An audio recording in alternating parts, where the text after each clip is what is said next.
Ah, Jérusalem, Jérusalem, toi qui fais mourir les prophètes et qui lapides ce que Dieu t'envoie. Combien de fois j'ai voulu rassembler tes habitants comme auprès de moi, comme une poule rassemble ses poussins sous ses ailes. Mais vous ne l'avez pas voulu. Maintenant, votre maison va être abandonnée et restera déserte.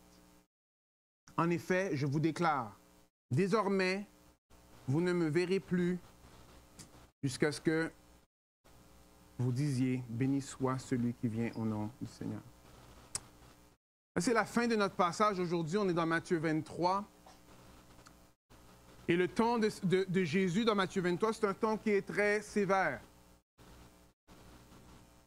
Jésus est en train, dans le fond, en train de faire un bilan, un peu comme on fait. Hein? On a vu que l'apôtre Paul avait un bilan qui n'était pas très positif, mais Jésus aussi, il y en a un.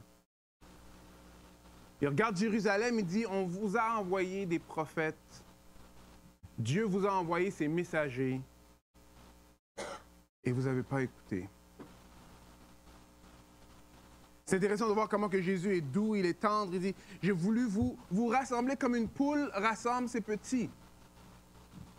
Comme une poule met ses petits sous ses ailes, mais vous n'avez pas voulu. Ils ont rejeté les messagers de Dieu. Ils ont rejeté ce que Dieu voulait. Et le jugement a été prononcé sur eux. Il explique ici que non seulement que votre maison sera abandonnée, maison ici, ce n'est pas seulement votre maison à la maison, mais c'est le temple. Et on sait que le temple a été détruit 70 ans après Jésus-Christ. Et le seul temps qu'on va revoir Jésus, c'est quand il revient. La perspective éternelle que Jésus revient est très importante dans la marche chrétienne. Parce que Jésus revient. Jésus revient. Et c'est important que nous, on prenne ça en perspective dans tout ce qu'on fait. Parce que ça va diriger ce qu'on fait, ça va diriger nos priorités, ça va nourrir nos désirs, ça va nous aider dans le découragement. Jésus revient. Jésus revient. En passant à travers ce passage, c'était très difficile cette semaine, très difficile, parce que Jésus parle aux pharisiens et il explique aux pharisiens, dans le fond, comment ils sont hypocrites.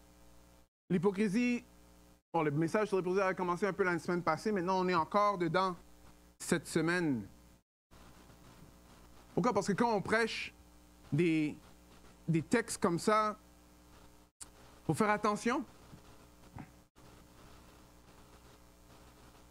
Pourquoi? Parce que c'est très facile de voir l'hypocrisie chez l'autre et souvent on a de la misère à le voir chez nous. Il y a un prédicateur qui a mentionné que l'orgueil, c'est comme la mauvaise haleine. Tout le monde sait que tu l'as, sauf toi.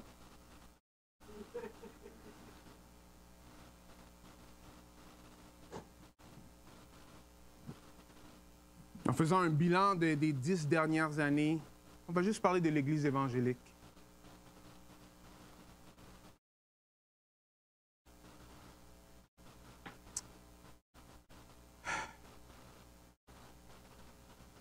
Bruxy Cavey, ancien pasteur du Meeting House, une méga-église au Canada, accusé d'agression sexuelle. Carl Lentz, pasteur principal de Hillsong à New York, a été renvoyé en 2020 à cause des problèmes de leadership et des échecs moraux. Brian Houston, pasteur principal mondial de Hillsong, a démissionné en 2022. Des enquêtes révélant des comportements inappropriés. Bill Hybel, fondateur et pasteur principal de Willow Creek Church dans Illinois. Hybel a démissionné en 2018 après des allégations d'inconduite sexuelle. James McDonald, fondateur et pasteur principal de Harvest Bible Church, pour un comportement jugé nuisible aux intérêts de l'Église, incluant des accusations de mauvaise gestion financière et comportement abusif Robert Morris, un pasteur principal de Gateway Church au Texas, lui aussi pour faute morale. Tony Evans, pasteur de Oak Cliff Bible Fellowship à Dallas, a dénoncé en 2024, invoquant le besoin de se repentir d'un péché non divulgué. Mark Driscoll, Steve Lawson,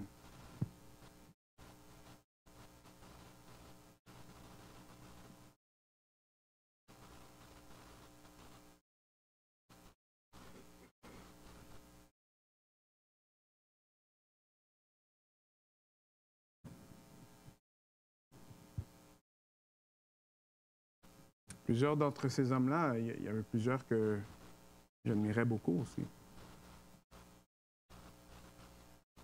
Alors, ce qui est dangereux quand on appelle quelqu'un hypocrite ou quand on voit l'hypocrisie chez les autres, c'est qu'on ne fait pas attention à ce que qui se peut passer dans nos vies. Alors, ce matin, le culte va être différent. Parce que oui, on va passer à travers le texte parce que c'est la parole de Dieu et tout le monde a besoin de l'entendre. Mais au fur et à mesure qu'on passe à travers le texte, on va prier pour l'Église ici, à Repentigny, au Québec. Parce que si vous pensez que ces choses-là ne peuvent pas arriver ici, bon, vous faites vraiment une grosse erreur.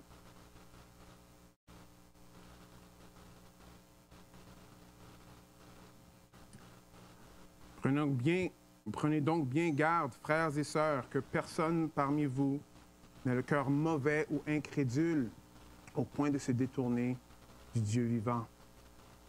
Mais encouragez-vous les uns les autres, jour après jour, aussi longtemps qu'on peut dire aujourd'hui. Est-ce qu'on peut dire aujourd'hui? Alors on doit s'encourager, afin qu'aucun d'entre vous ne se laisse tromper par le péché et ne s'endurcisse. En effet, nous sommes associés à Christ si toutefois nous conservons fermement et jusqu'au bout l'assurance que nous avons eue dès le début. Nous avons besoin de prière, nous avons besoin de prier les uns pour les autres. Nous avons besoin de réaliser qu'on est vraiment en guerre et qu'il y en a un qui veut juste détruire ce que Christ est en train de faire. Et c'est réel. C'est réel. Alors ce matin, quelques avertissements. Quand on entend quelque chose dans le texte, si on pense à quelqu'un d'autre, notre cœur n'est pas à la bonne place.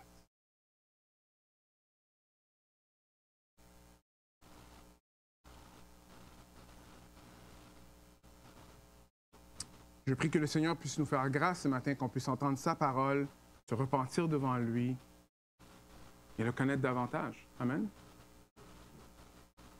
Parce qu'on sait que c'est Christ qui a bâti son Église, c'est Christ qui fait persévérer son Église, c'est lui qui la fortifie, c'est lui qui donne les dons, c'est lui qui appelle au service, c'est lui qui prend soin de son Église. On a besoin d'être attaché à Christ. La seule personne qui unit chaque personne ici, c'est Jésus. C'est la seule raison pourquoi l'Église existe. C'est pour s'attacher à Christ. Si ce n'est pas Jésus qui est entre nous, il n'y a rien entre nous. OK, peut-être on a certaines affinités, mais à part ça, il n'y a pas grand-chose. Alors, on est appelé vraiment à suivre Christ. Parce qu'on ne veut pas que nous, un jour, Christ, lui aussi, il dit « Ah, Repentigny, Repentigny ». Right? Alors, allons voir le texte. Alors, Jésus, s'adressant à la foule et à ses disciples, dit « Les spécialistes de la loi et les pharisiens sont chargés d'enseigner la loi de Moïse. Faites donc ce qu'ils vous disent et réglez-vous de votre conduite réglez votre conduite sur leur enseignement. Mais gardez-vous de prendre modèle sur leurs actes, car ils parlent d'une manière et agissent d'une autre. » Alors ici, on voit quelque chose d'intéressant. Jésus commence par expliquer, bon, il y a des choses que les pharisiens et les enseignants de la loi faisaient bien. Ils étaient assis sur le siège de Moïse. Ça veut dire qu'ils étaient en train d'enseigner la loi de Moïse. Et ça, c'est une bonne chose. Ils étaient en train d'enseigner la Bible. C'est une bonne chose. Une très bonne chose. Et on voit que c'est ça qui l'encourage, de continuer à faire ça. Il dit même, alignez votre comportement avec ce qu'ils disent. Mais faites attention à ce qu'ils font. Parce qu'ils disent une chose, mais ils font quelque chose de différent.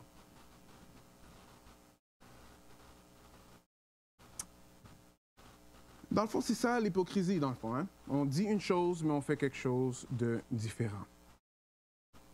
Mais plus spécifique, on voit, il lie de pesants fardeaux et les place sur les épaules des hommes, mais il ne bougerait même pas un petit doigt pour les déplacer. Donc, tout ce qu'ils font, ils agissent pour être vus des hommes. Ainsi, les petits coffrets à versets qu'ils portent pendant la prière sont plus grands que ceux des autres et les franges de leur manteau sont plus longues. Alors, ce qu'on voit ici qu'il y a une hypocrisie qui est en train de se faire. Un, c'est que les pharisiens vont dire quelque chose, mais ils ne vont pas le faire. Deux, c'est qu'ils sont en train de mettre plein de fardeaux sur les épaules des personnes qui veulent la vie éternelle. Mais écoutez bien, avant qu'on ne comprenne pas vraiment ce qui est en train de se passer, ils voulaient bien faire. Alors, il y a 613 lois dans l'Ancien Testament. Et eux, ceux qu'ils voulaient, ils voulaient que le monde suive ces lois-là. Alors, afin que ça soit relevant, que ça soit pertinent pour aujourd'hui, alors ils se mettaient d'autres lois pour que tout le monde puisse suivre les 613 lois. Alors, genre un exemple. Alors, se rassembler le dimanche matin, ça c'est dans la Bible. OK? Ah, mais attends une minute, OK, mais ça doit être à 9 heures.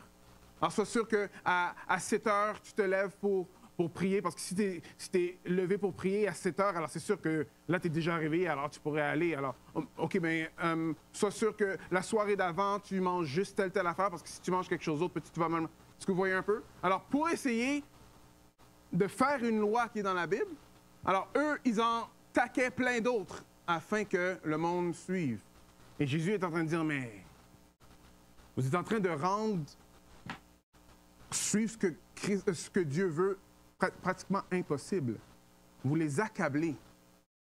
Alors maintenant, juste venir, on va dire ici le dimanche matin, là, ça devient comme plein d'autres affaires.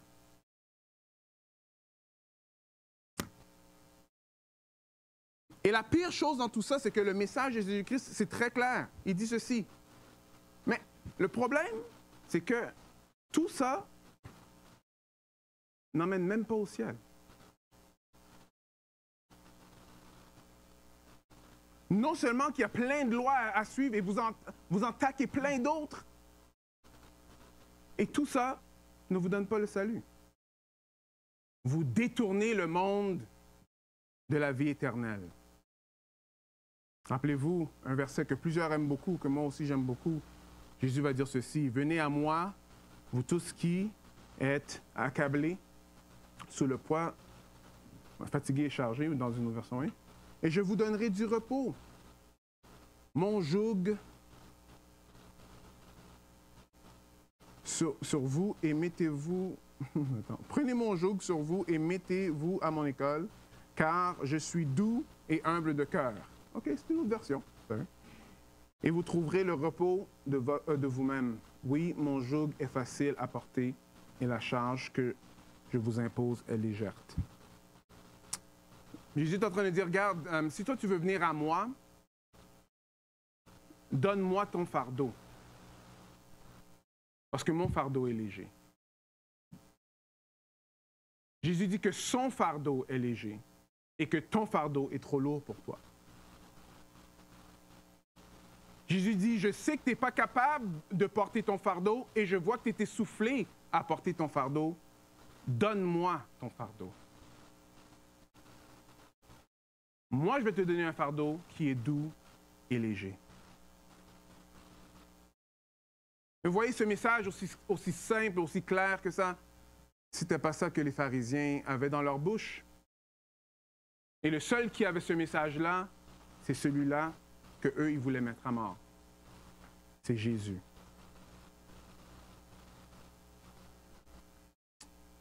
Il continue à dire ceci. Il affectionne les meilleures places dans les banquets et les sièges d'honneur dans les synagogues. Ils aiment qu'on les salue sur les places publiques et qu'on les appelle maîtres. Mais vous, ne vous faites pas appeler maître, car pour vous, il n'y a qu'un seul maître. Et vous êtes tous frères. Ne donnez pas non plus à quelqu'un ici-bas le titre de père, car pour vous, il n'y a qu'un seul Père, le Père céleste. Ne vous faites pas non plus appeler chef,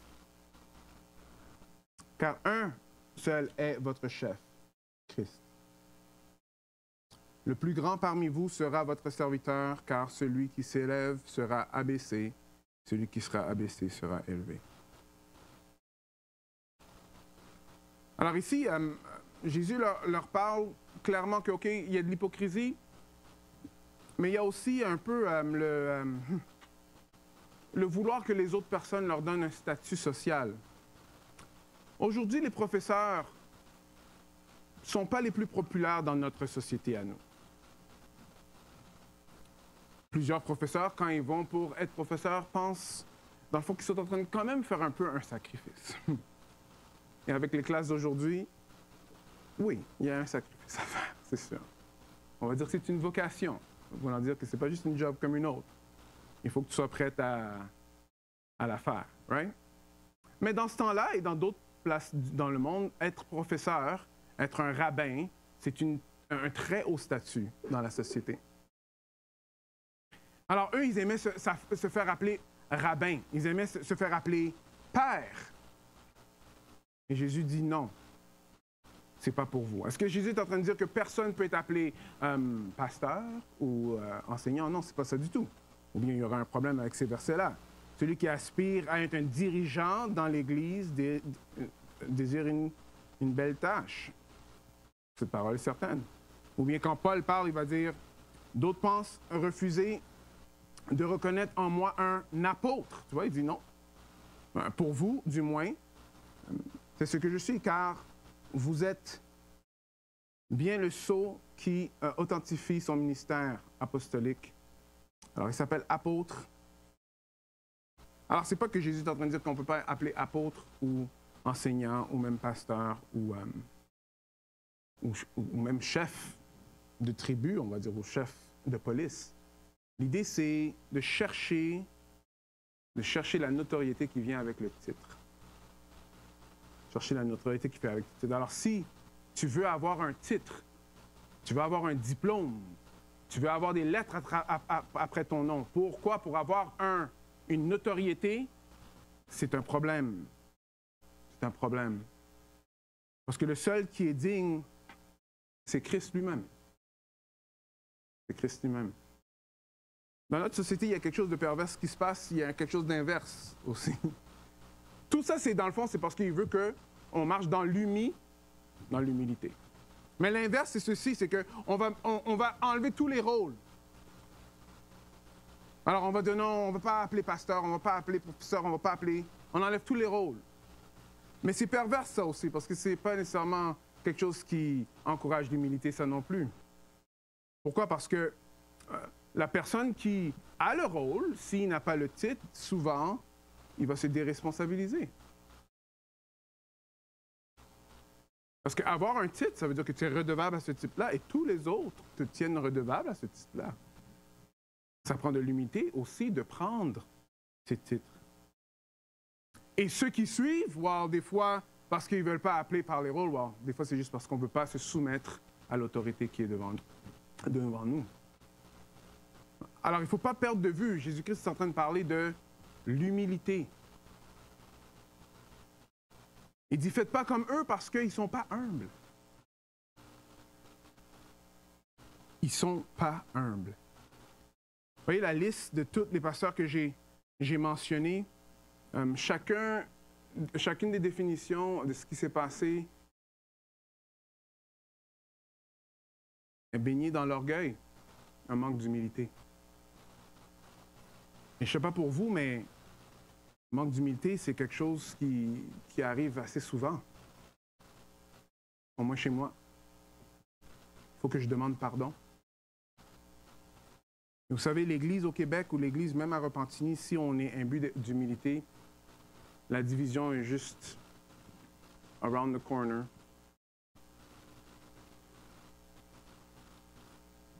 En prenant un temps de louange en premier, OK? Alors, on va prendre un temps de prière. Maintenant, c'est très important que vous écoutez ce que je suis en train de dire. Les phrases que je vais mettre, ce n'est pas des phrases qui sont pour vous inspirer. Non, c'est ça exactement qu'il faut dire et on termine la phrase. OK? Parce qu'on est beaucoup. Si tout le monde part dans leur façon de prier, alors là, on va être là pendant très longtemps. Il y a d'autres temps pour ça, mais pour l'instant, ce n'est pas ça. OK? On fait une prière dirigée ensemble. La première place où est-ce qu'on peut aider à enlever l'orgueil, c'est de s'humilier devant Dieu. De réaliser qu'on est des hommes, ça veut dire qu'on est fragile, on est ici que juste pour un peu de temps et qu'on a besoin de se soumettre à Dieu. C'est là que ça commence. Si tu ne connais pas Dieu, mais ça c'est le temps aussi de réaliser que j'ai besoin de quelqu'un qui est plus grand que moi-même parce que la façon que moi je dirige ma vie en ce moment, ça ne va pas dans la bonne direction. Le premier temps de prière, vous allez rester à vos places. Et c'est juste dire la phrase et terminer la phrase. On veut se tourner vers Dieu ensemble. On veut louer Dieu ensemble. Les silences sont corrects. Prier plus qu'une fois, c'est correct. Pas plus que 5, s'il vous plaît. C'est pas à propos de vous. C'est à propos de Dieu. OK? Pas de OK? Voici les différentes phrases qu'on peut dire. Seigneur, je te loue parce que tu es digne de toute... Ici, l'exemple, c'est ma fidélité. Tu es digne de ma fidélité. Tu es digne de ma confiance. Tu es digne de mon amour. Seigneur, je te loue parce que tu es véritable. Non, le véritable maître qui, encore, peut être digne de confiance, qui est patient envers moi. Seigneur, je te rends gloire parce que tu nous appelles à l'humilité pour faire avancer ton œuvre, pour notre bien, pour le bien de mon mariage.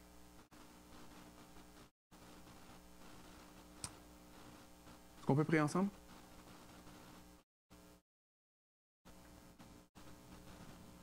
Alors, ces livres, je vais terminer. Vous pouvez regarder les phrases. C'est correct. Mais tournons-nous vers Christ. Humilions-nous devant Dieu. Prions.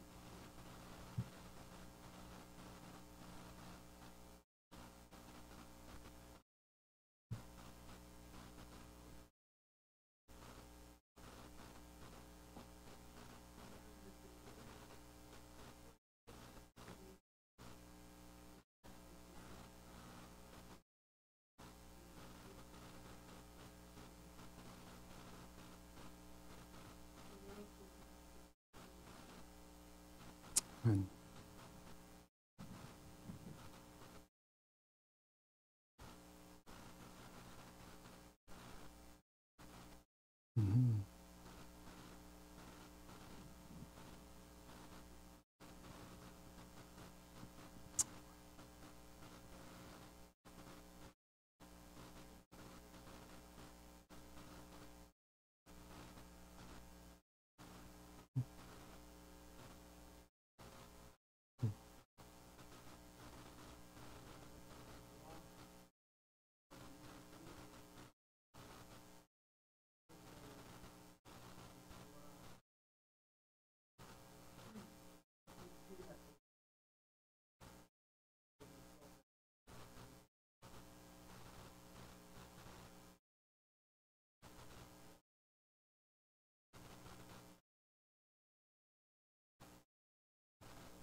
Seigneur, je te loue parce que tu es digne. Tu es digne d'adoration. Je te loue parce que tu es digne de toute ma confiance. Je te loue, Seigneur, parce que tu es digne de tout mon amour. Seigneur, je te loue parce que tu es digne de toute ma force, Seigneur. Je te loue parce que tu es digne de tous mes rêves. Seigneur, je te loue parce que tu es digne de tous mes désirs. Seigneur, je te rends gloire parce que tu m'appelles vraiment à être humble, à l'humilité, pour te suivre. Te suivre. Amen.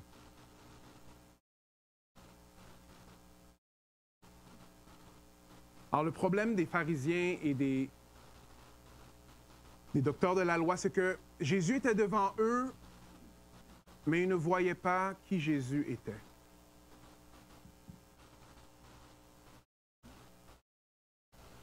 Ils voyaient ce qu'il faisait, mais ils ne le voyaient pas vraiment. Est-ce que vous me suivez? Et qu'est-ce qui faisait qu'ils ne les voyaient pas vraiment? Ce n'est pas parce qu'ils étaient aveugles, mais ils étaient aveuglés par leur orgueil. Par leur orgueil. Il est important, frères et sœurs, qu'on puisse s'humilier devant notre Dieu. Régulièrement, ce n'est pas seulement seul, mais en groupe, ensemble, afin qu'il puisse nous révéler notre orgueil. Et la bonne nouvelle, c'est qu'il est fidèle et bon de nous pardonner à chaque fois. Amen. On s'humilie devant celui qui s'est humilié lui-même. Pour ceux qui ne connaissent pas Jésus, Jésus, lui, la deuxième personne de la Trinité, est descendu ici sur la terre et il a pris la chair d'un homme.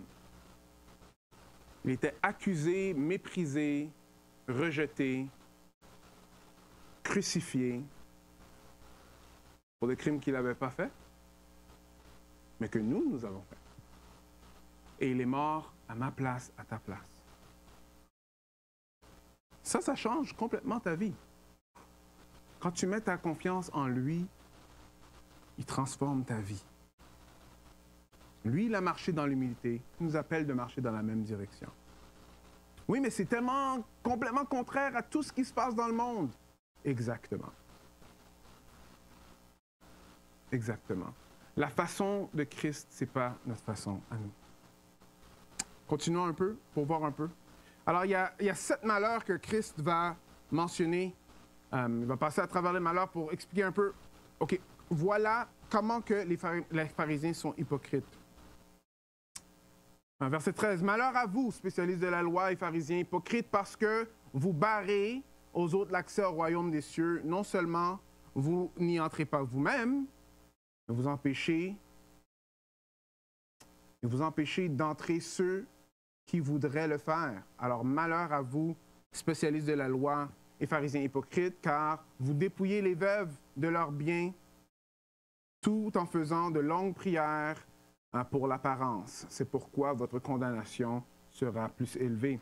Alors, juste ces 2 premiers versets-là, on voit, que les pharisiens, comme je vous ai expliqué, eux-mêmes, ils ne vont pas au ciel, mais eux, ils veulent traîner plein de personnes avec eux. Vous voyez, c'est intéressant parce que ça me rappelle la salle des profs. J'ai travaillé dans les écoles et la salle des profs, souvent ça s'est déjà passé parce qu'il y a un prof qui a comme un breakdown dans la salle des profs pendant la récréation ou pendant le temps du dîner. Le breakdown, c'est, tu sais, comme genre, pourquoi est-ce que je mets mon espoir dans l'amour et tout, tout ce que je fais, c'est que mon cœur est toujours brisé, etc., etc., etc. Après là, quand on retourne dans les classes, on essuie les yeux. Après là, c'est pour dire, non, C'est l'amour, c'est la meilleure chose que tu peux. Oui, donne ton cœur à l'amour. C'est quoi le rapport? Ça ne fonctionne même pas pour toi. Pourquoi tu vas enseigner ça aux autres? Ah. Mais ça ne fonctionnait pas vraiment pour eux. C'est ça que Christ est en train de dire, pourquoi vous êtes hypocrite. Vous êtes en train de dire de faire toutes ces choses-là, mais vous-même, vous ne pouvez même pas suivre la loi. Ça ne fonctionne pas pour vous. Alors, vous détournez toutes les autres personnes de la loi. Deuxième chose, on voit, il parle de... alors, cette partie-là n'est pas dans tous les manuscrits de Matthieu, mais le même verset se trouve dans Marc. Alors, l'idée, c'est qu'il y avait des règlements un peu douteux. Des règles un peu douteuses qui étaient faites pour prendre avantage des plus vulnérables. Et dans cette société-là, les veuves sont des plus vulnérables. Jusqu'au point que même, ils profitaient d'eux, et après, il y avait plusieurs veuves qui étaient dans la rue. Alors, clairement, ce n'est pas aimer son prochain, et clairement, ce n'est pas aimer Dieu. Deuxième malheur.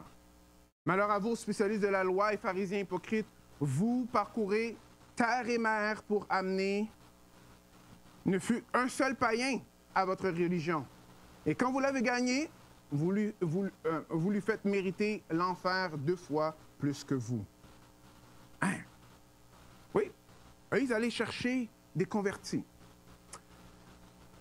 Alors, des prosélytes. Dans la religion juive, si tu n'es pas un juif et tu deviens juif, bon, tu ne deviens pas juif, mais si tu fais partie de la religion juive, tu es un prosélyte. Et c'est ça qu'ils étaient en train de faire, beaucoup des pharisiens. Mais c'est quand même quelque chose. Quand toi, tu es un pharisien, un rabbin, et tu as plein de personnes qui sont en train de te suivre. Sauf que le problème, c'est que c'était juste pour qu'eux, ils puissent suivre leur tradition biblique qui ne fonctionne pas. Alors, ces personnes-là, eux, ils essayent 2 fois plus pour essayer de faire les règlements et ils n'y arrivent pas. Alors, c'est pour ça qu'ils disent, même vous, vous ne rentrez pas, mais eux, ils vont en enfer. Ils vont en enfer. Qu'est-ce qu'on voit ici? On est en train de voir que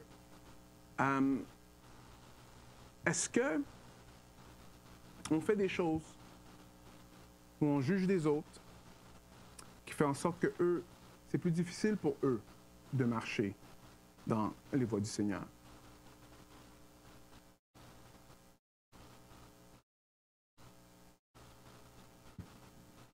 Vous savez, souvent, ce qui se passe quand ça a affaire avec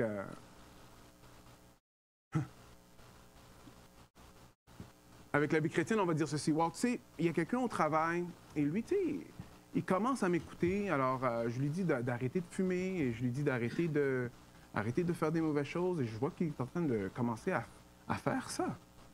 Alors, quoi d'autre qu'il faut que je lui dise de faire? Le problème avec cette approche-là, c'est que c'est pas ça qui sauve. Ce qui vous a sauvé, ce n'est pas parce que vous avez arrêté de faire des mauvaises choses. Est-ce qu'il y en a qui ont vraiment arrêté de complètement faire des mauvaises choses ici? Non. Alors, d'enseigner ou de diriger quelqu'un à fais ça, vis une meilleure vie, mange mieux, fais ci. On est juste en train d'ajouter des choses comme les pharisiens. Il faut faire vraiment attention à ça. Est-ce que vous me suivez? Ce qu'on a besoin, c'est encore une fois une relation avec Jésus. Quand Jésus, lui, il nous transforme, c'est lui qui nous transforme en homme nouveau. C'est lui qui fait en sorte qu'on va de progrès en progrès en progrès. Ce n'est pas par nos propres efforts. C'est ça la différence entre l'Évangile et la religion. Est-ce que vous me suivez?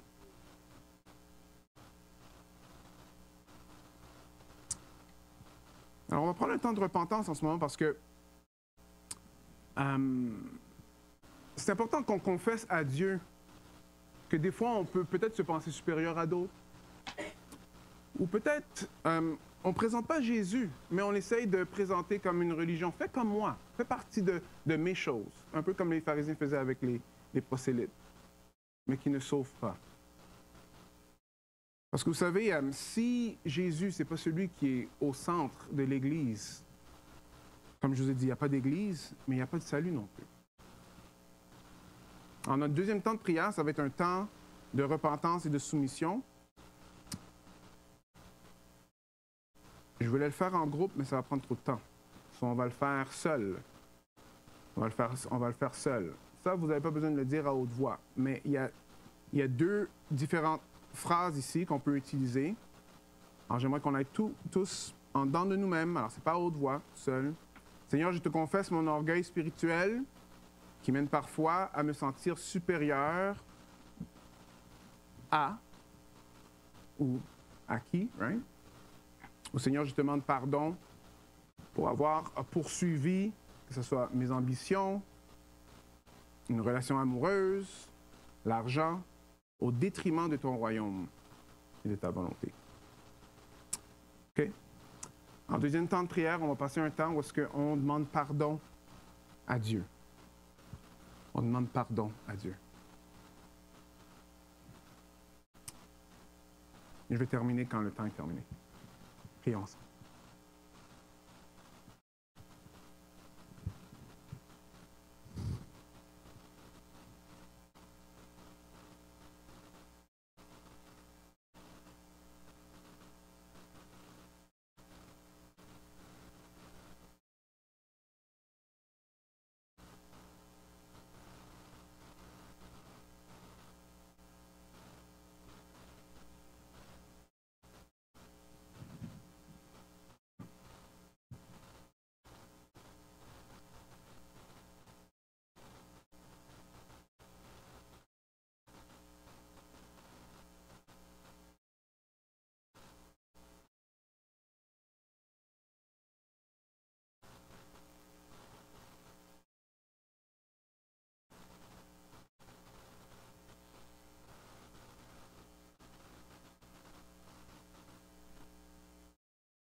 Oui, Éternel, je te demande pardon pour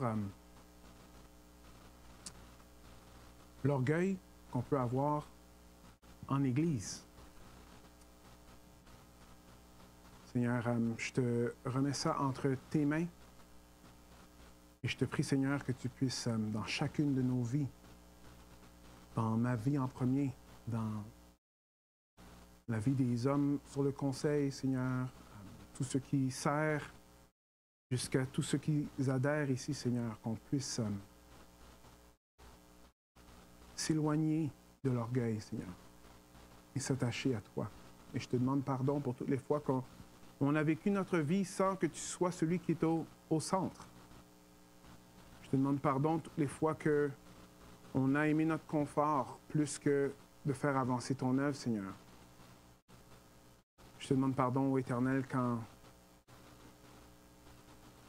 on a choisi de ne pas aimer.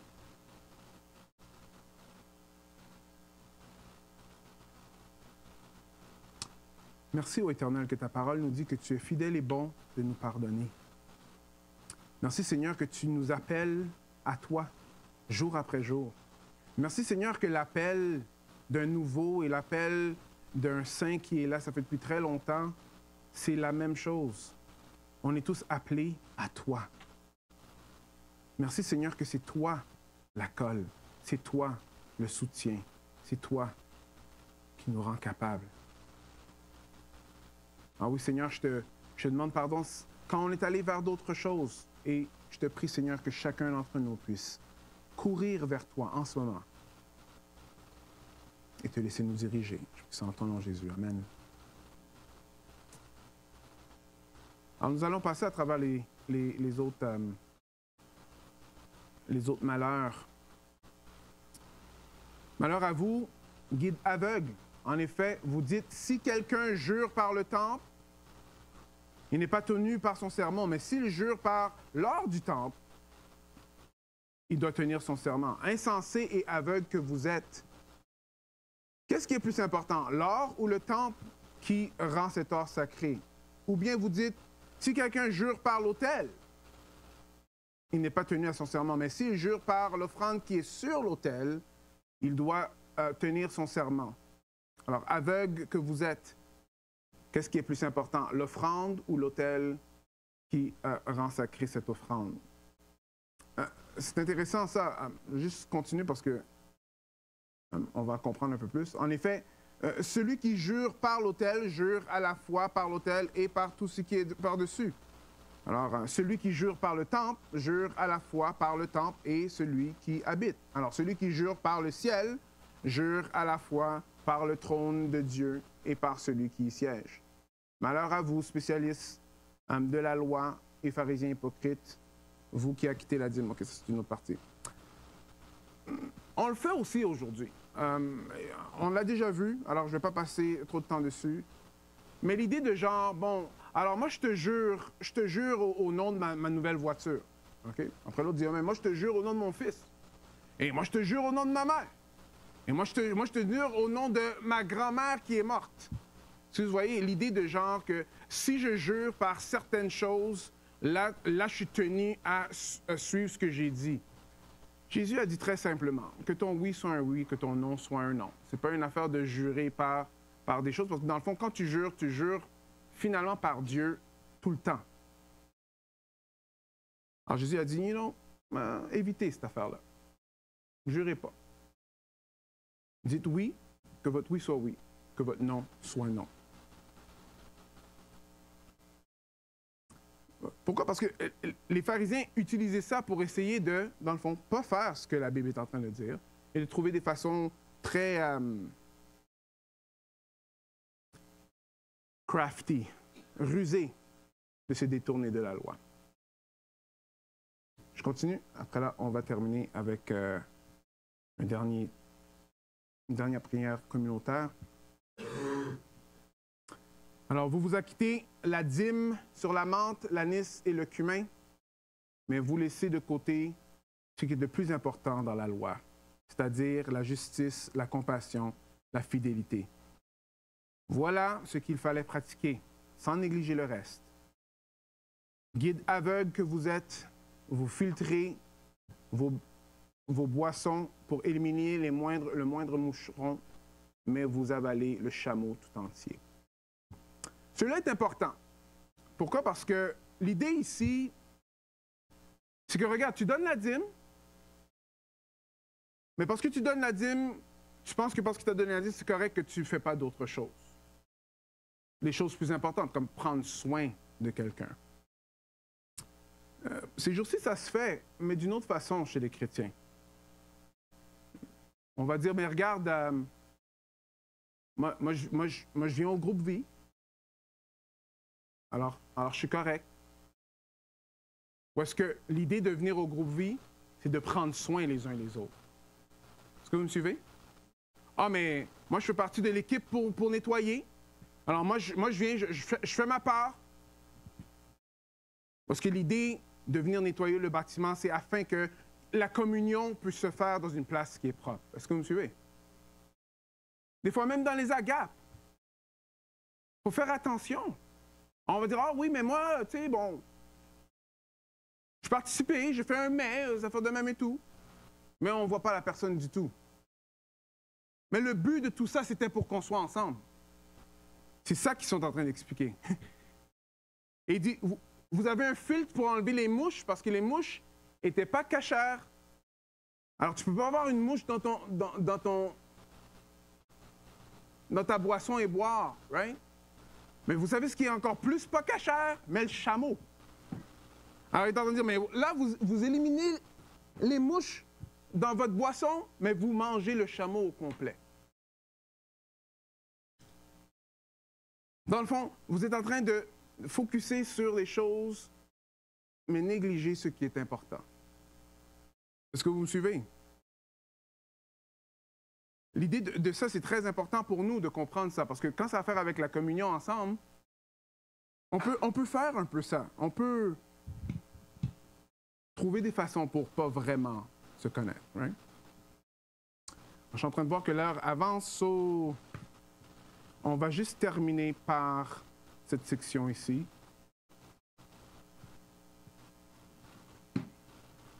OK. Alors, le dernier temps de prière, après je vais faire venir l'équipe de louange, va être un temps de requête. On a entendu tout ce qui a été dit. Maintenant, on veut que Dieu nous transforme. On veut que, oui, on a reconnu que Dieu est Dieu. Amen. Right? On s'est repenti de nos péchés. Amen. Maintenant, on veut que Dieu change notre façon de faire. Amen. Vous voyez, c'est pas très compliqué de venir devant Dieu. C'est de s'humilier. S'humilier et d'aller devant lui. De lui demander.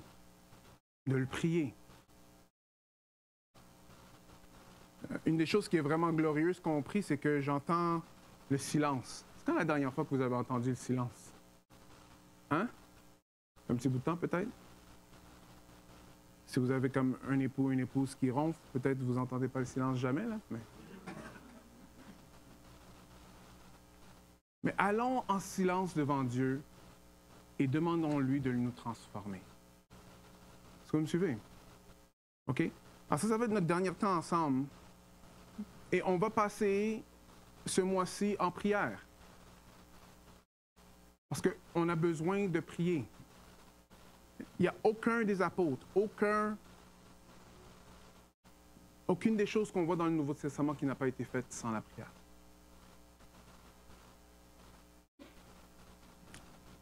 Alors, prions ensemble.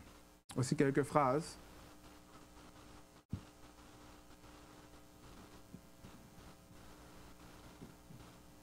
Si vous voulez être... vous ne voyez pas les phrases. Alors, les phrases ne sont pas là. OK. Alors, on prend un temps solennellement, seul. Seigneur, aide-moi à abandonner les apparences.